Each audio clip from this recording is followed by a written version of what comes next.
Lucas olhou para o relógio pendurado na parede da fábrica. Era quase meio-dia, hora do intervalo para o almoço. Como sempre, pegou sua marmita simples, colocou o casaco e saiu para o pátio, onde a maioria dos colegas já conversava e comia, em grupos animados.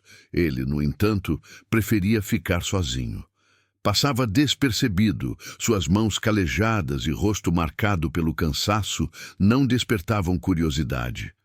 A rotina era sua única certeza. Trabalho duro, silêncio e o peso de uma tristeza, que ele guardava como uma pedra no peito. Se você acredita que pequenas ações de gentileza podem transformar vidas, fique conosco. Aqui contamos histórias que inspiram e mostram que um simples gesto pode ser o começo de uma grande mudança. Inscreva-se e acompanhe essa jornada emocionante. Naquele dia, ao sair pelo portão lateral, Lucas viu algo diferente. Perto da calçada, uma mulher jovem, com roupas gastas e um olhar perdido, estava sentada no chão, abraçando os joelhos. Ao seu lado, uma pequena sacola plástica continha o que parecia ser seu único pertence. Ela tremia levemente, não só pelo frio que entrava no inverno, mas pela invisibilidade que a cidade impunha. Lucas hesitou. O olhar dela encontrou o dele por um instante. Algo no silêncio daquele encontro fez seu coração apertar. Sem pensar, ele pegou seu sanduíche, dividiu ao meio e caminhou até ela. "Tome", disse ele, entregando a metade maior para a mulher. Ela olhou surpresa, quase desconfiada, mas aceitou o gesto com um sorriso tímido. "Obrigada", murmurou, com a voz embargada. Antes que ele pudesse dizer algo mais, o supervisor da fábrica, seu rosto vermelho de impaciência, apareceu ao longe. "Lucas, que diabos você está fazendo? Não tem tempo para essas bobagens", resmungou alto o suficiente para que todos ouvissem. Os colegas pararam de conversar e olharam a cena. Alguns riram, outros apenas desviaram o olhar. "Não ensine esses tipos a dependerem da caridade.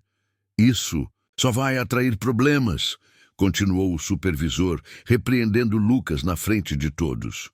Lucas abaixou a cabeça, sentiu o peso da humilhação, mas também uma chama de resistência crescer dentro dele. Em silêncio, voltou para o trabalho, segurando firme a metade do sanduíche que restou. Durante o resto do dia, o rosto daquela mulher não saiu de sua mente.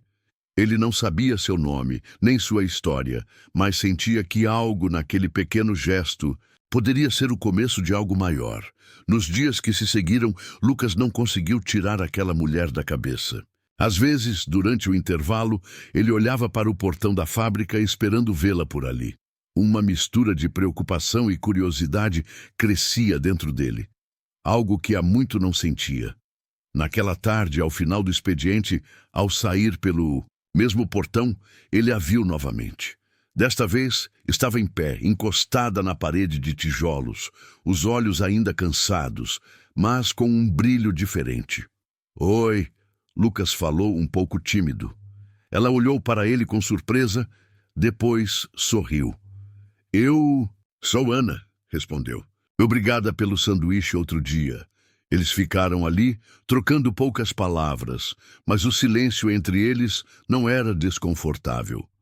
Lucas sentiu que havia ali uma oportunidade para algo que ele não sabia nomear. Com o passar do tempo, Ana começou a compartilhar sua história. Contou que havia perdido o emprego após uma demissão em massa e que, sem familiares por perto, estava vivendo nas ruas, tentando sobreviver dia após dia.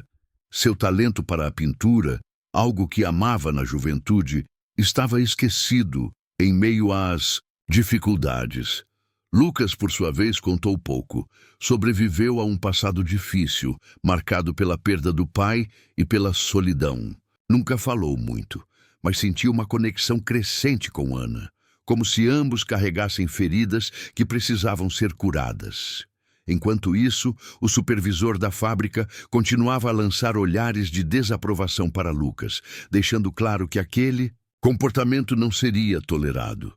Mas para Lucas, a gentileza e a conexão com Ana estavam se tornando a luz em meio à escuridão da sua rotina.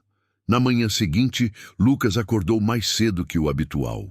Algo dentro dele o fazia querer fazer mais do que simplesmente dividir o almoço. Decidiu passar pela loja de conveniência perto da fábrica antes de começar o turno. Comprou 2 sanduíches, um para ele, outro para Ana. Durante o intervalo, ele saiu do refeitório e caminhou até o portão lateral. Ana estava lá, encostada na parede, o rosto escondido sob um capuz fino. Ele se aproximou devagar, estendendo o sanduíche para ela. "Eu trouxe para você", disse com um sorriso tímido. Ana aceitou o sanduíche, os olhos brilhando. "Você não precisava", disse ela emocionada. Lucas deu de ombros, sentindo uma alegria simples, genuína. Enquanto isso, um grupo de colegas de trabalho começou a notar a amizade que nascia ali. Alguns cochichavam, outros trocavam olhares céticos, principalmente o supervisor, que se mostrava cada vez mais impaciente. Naquela tarde, ao final do expediente, um Mustang vermelho parou em frente à fábrica. Uma mulher de meia idade, com postura firme e olhar decidido, saiu do carro. Ela carregava uma aura de autoridade que fez com que os trabalhadores parassem o que estavam fazendo para observá-la. Ela se apresentou como coronel aposentada Sandra Costa e explicou que estava ali para conhecer o homem que havia demonstrado tanta compaixão. Lucas ficou surpreso, confuso. Como alguém tão importante sabia dele? Sandra revelou que Ana era sua neta e que ela vinha lutando para ajudar a jovem a superar traumas profundos após a perda da mãe, uma soldado que morreu em missão. Aquele simples gesto de dividir um sanduíche, algo que parecia tão pequeno, para Lucas, havia tocado profundamente a família de Ana. Sandra fez um convite inesperado. Queria que Lucas conhecesse um projeto especial para ajudar veteranos e suas famílias a se reerguerem, e acreditava que ele poderia fazer a diferença. Na manhã seguinte, Lucas mal conseguiu se concentrar no trabalho. A imagem da coronel Sandra e as palavras que ela havia dito rodavam em sua cabeça. Um convite para ajudar pessoas que, como Ana, carregavam cicatrizes invisíveis. Algo que o deixou inquieto, mas também curioso. Quando o almoço chegou, ele preparou com calma seu sanduíche, desta vez pensando na responsabilidade que aquele gesto simples poderia carregar. Pouco antes do final do turno, um jipe militar estacionou próximo à fábrica. Sandra desceu do veículo, acompanhada de 2 homens vestidos com uniformes camuflados. Os trabalhadores observavam com um misto de respeito e apreensão. Sandra caminhou diretamente até Lucas, com a seriedade característica de quem viveu muitos anos sob pressão.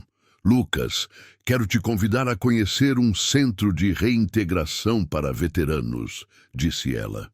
"Estamos montando um programa para ajudar aqueles que sofreram não só no campo de batalha, mas também na batalha da vida. Acredito que você pode ser uma peça fundamental nisso."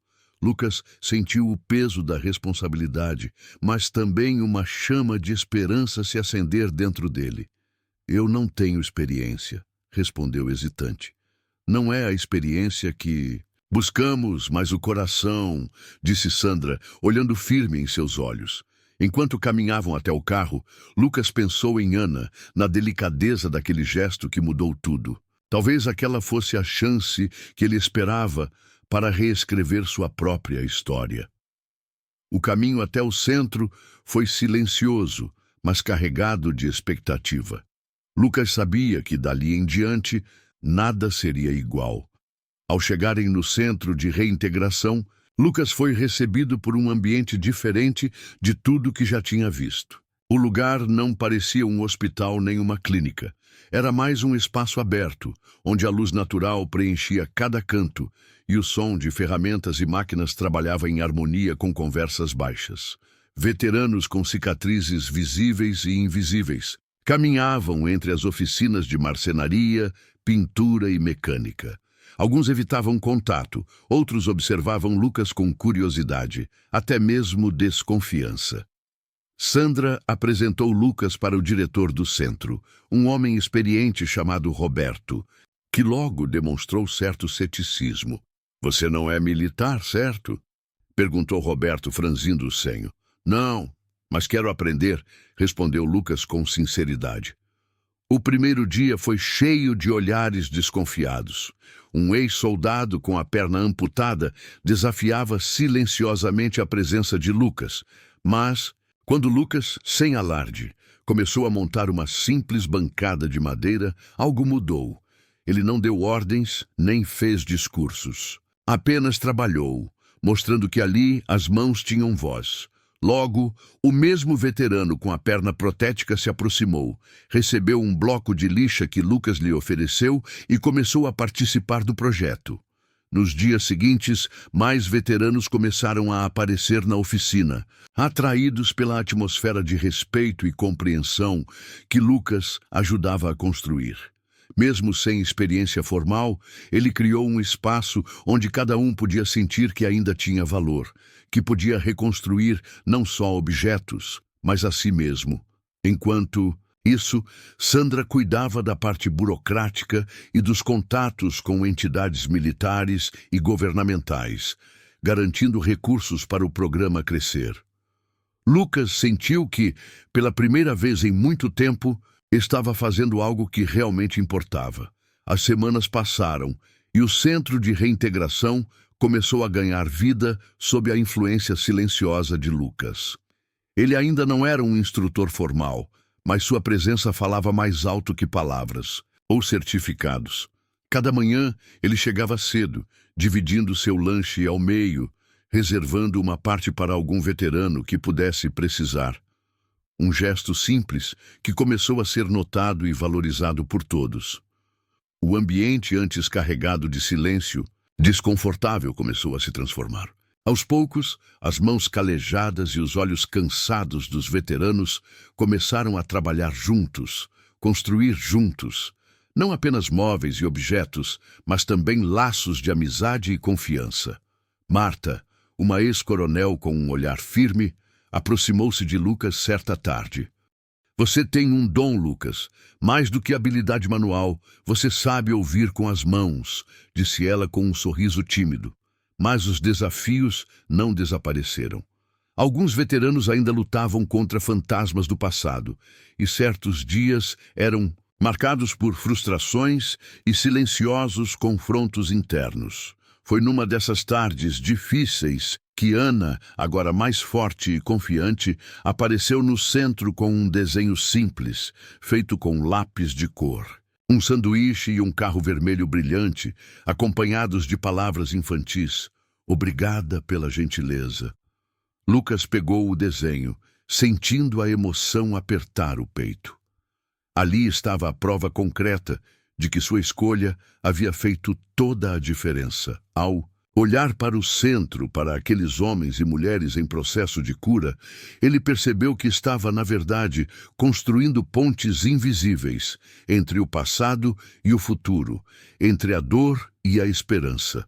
E, para ele, aquilo era só o começo. Os dias no centro ganhavam ritmo, mas com ele vieram também as primeiras tempestades internas. Nem todos estavam prontos para abrir suas feridas, nem para confiar em um estranho que não usava farda, mas que ainda assim os entendia como poucos. Lucas sentia esse peso cada vez que uma conversa esfriava ou um veterano recuava para seu próprio silêncio.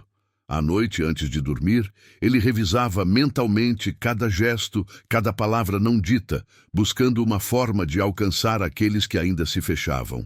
Uma tarde, enquanto organizava as ferramentas, recebeu a visita inesperada de um antigo colega de trabalho do canteiro. Era David, um homem que, ao contrário de Lucas, nunca entendeu seu silêncio e sua gentileza. "Você largou tudo para isso?" perguntou David, com uma mistura de incredulidade e julgamento. Lucas não respondeu na hora, mas, por dentro, sentiu: O peso de uma escolha que muitos consideravam loucura. Ele havia deixado para trás não apenas um emprego, mas um estilo de vida que jamais imaginara abandonar. No entanto, a cada olhar de reconhecimento dos veteranos, a cada sorriso tímido de Mira, ele sabia que estava no caminho certo.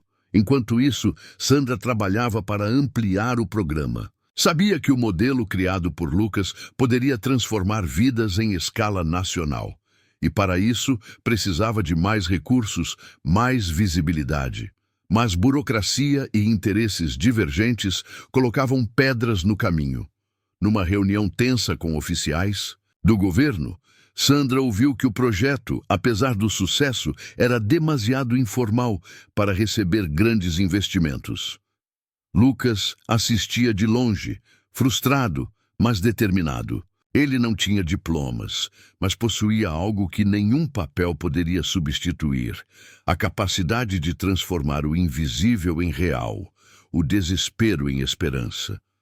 À noite, quando o centro fechava, Lucas caminhava até o pequeno quarto onde morava e olhava a foto da mãe de Mira, guardada cuidadosamente no bolso da camisa. Era uma lembrança constante do porquê ele escolheu essa nova missão e do que a gentileza pode realmente construir. Lucas percebeu que, para ajudar os veteranos, precisaria encarar seus próprios fantasmas. As lembranças do pai, um veterano que se perdeu na escuridão do silêncio após a guerra, batiam forte em sua mente. Ele nunca conversou muito sobre isso, mas agora entendia que precisava encontrar uma forma de se libertar para ajudar os outros. Numa tarde chuvosa, sentado na oficina, recebeu uma visita inesperada. Marta, a ex-coronel, trouxe consigo uma caixa velha com ferramentas antigas. "Essas eram do meu avô", disse ela. "Quero que você as tenha. Talvez te ajude a se conectar ainda mais com esse trabalho." Lucas aceitou o presente com gratidão, sentindo que cada ferramenta carregava histórias e cicatrizes, assim como ele e seus alunos. Foi ali, entre madeiras e parafusos, que Lucas começou a perceber que sua missão era maior do que imaginava. Não se tratava só de ensinar técnicas, mas de restaurar dignidade, confiança e esperança. Enquanto o programa crescia, Sandra conseguiu uma reunião com membros influentes do governo. O desafio era transformar o projeto informal numa iniciativa estruturada, mas sem perder a essência que o tornava especial. Lucas foi convidado para apresentar seu trabalho. Ele estava nervoso, não por falta de preparo, mas porque sabia que aquelas palavras poderiam definir o futuro de tudo o que construíra. Com voz firme, explicou a importância do valor humano que ia além dos protocolos e burocracias. "Eles precisam sentir que ainda têm algo a oferecer", disse ele. "Não é só sobre treinamento, é sobre reencontrar a si mesmos." A apresentação tocou muitos corações e o projeto começou a ganhar espaço e reconhecimento. No centro, a marcenaria se tornou apenas o início. Oficinas de pintura, música e jardinagem começaram a ser incluídas, ampliando o leque de possibilidades para a recuperação dos veteranos. 6 meses depois, o centro estava irreconhecível para quem conhecera o começo. O silêncio deu lugar a risadas, conversas e música. Muitos veteranos encontraram ali não só um espaço para reconstruir habilidades, mas uma nova família. Mira, agora mais confiante, ajudava Lucas distribuindo lanche e organizando os materiais. Seu sorriso iluminava o ambiente e lembrava a todos do poder transformador de um simples gesto.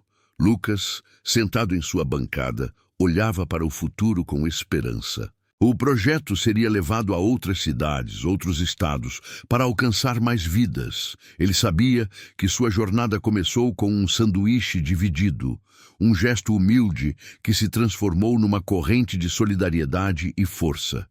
No fim, a verdadeira vitória não estava nas máquinas ou nas ferramentas, mas na gentileza que nunca precisou ser vista para mudar tudo. Gostou dessa história? Então, deixe seu like, compartilhe com quem precisa de esperança e não se esqueça de se inscrever para acompanhar mais relatos reais que mostram como a empatia pode mudar o mundo. Até a próxima!